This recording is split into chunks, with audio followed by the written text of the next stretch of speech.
In this video, Frank Turek reveals some key aspects to understanding the reliability of Scripture. Get your notepads because you're going to want to write this down or at least commit it to memory. All right, let's go. If you don't trust the Bible and ancient texts, what could make you believe in the resurrection? If you don't, well, I guess my question would be, why wouldn't you trust these ancient texts if you evaluate them and you come to the conclusion they're historically reliable? Why would this be invented? That kind of thing. Go ahead. You don't come to the conclusion that they're historically reliable. Okay, my question would be, why do you think they're not? Because they were written 100, 200 years later. Later than what? Later than when Jesus was crucified. Where did you come up with those dates? Google. Huh? I just looked it up. It was like 100.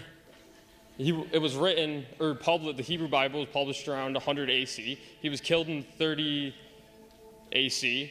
The life expectancy is probably shorter then, and instead it was published, so that's like 7 years. They were already 30 or 40, so they're either old and senile or dead, so. Run those dates by me again. It was 100 when the Hebrew Bible was published about, because we don't actually know, and then 30 when he was the killed. Hebrew Bible, you mean the Old Testament? No, it said, well, how would they publish the Old Testament after he died? In debate, sometimes I think to myself, this conversation is pointless. No one is going to agree here. But this kid, with his facts being so far off, it shows that he can still potentially be persuaded into believing Jesus Christ, because you can tell he hasn't looked too deep into what he's talking about. And further on in this video, you're going to see he actually does admit to that. Now, I believe that even the deepest minds ingrained in atheists can be persuaded, but sometimes conversations, we're just not going to agree. That doesn't mean we shouldn't have the conversations, but I just wanted to say that real fast. Let's keep going. No, we have Old Testament documents prior to Jesus. Okay. We have the Septuagint, which was 250 BC. So that's 250 years prior to Jesus. We have the whole, we have Dead Sea Scrolls. We have a scroll, the entire book of Isaiah from like 150 BC. So the Old Testament's written before Jesus. You get that, right? Yeah, but when was it published? Do you know? What do you mean published? Well, yeah, I can show you what it said. Like it said, it was. If it's on the internet, it's got to be true, right? Yeah. Yeah. Okay, so when was the Bible published? Okay. First of all, the documents we call the New Testament were written anywhere between, say, 40 AD and I believe 70 AD. Okay? Jesus was crucified in 33 AD. Okay? Now, the sources inside those documents go all the way back to the event of the resurrection itself.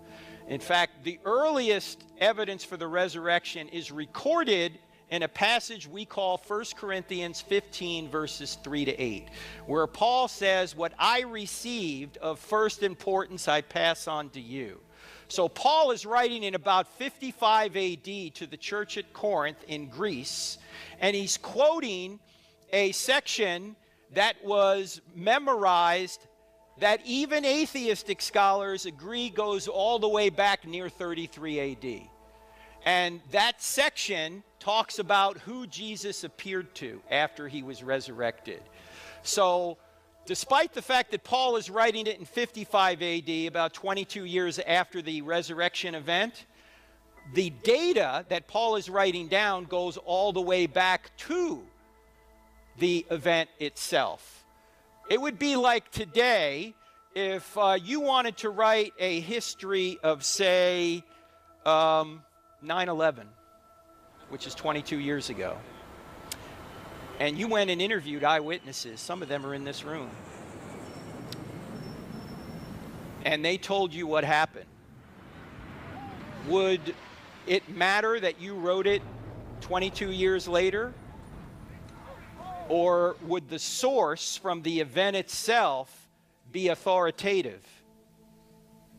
You could lose it in translation from what they saw memorized for 20 years and then you publish. You could misremember things, but there's something known as an impact event.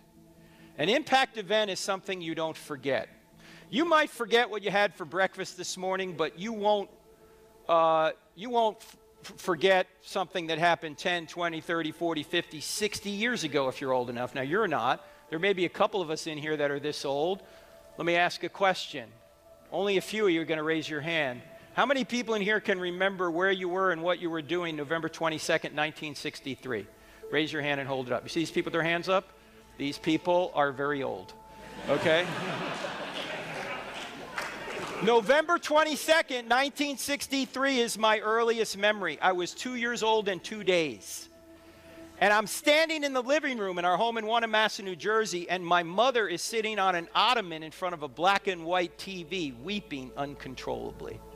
Mommy, what's the matter? They killed the president. They killed the president. President Kennedy assassinated that day. I can still see in my mind right now my mother when she was 26 years old, sitting on that ottoman. She's 86 today, but I can see her when she was 26. I remember what I said to her. And I remember what she said to me. And that was 60 years ago. Where were you when the second plane hit the tower? You remember where you were and what you were doing. Why? Because it was an impact event.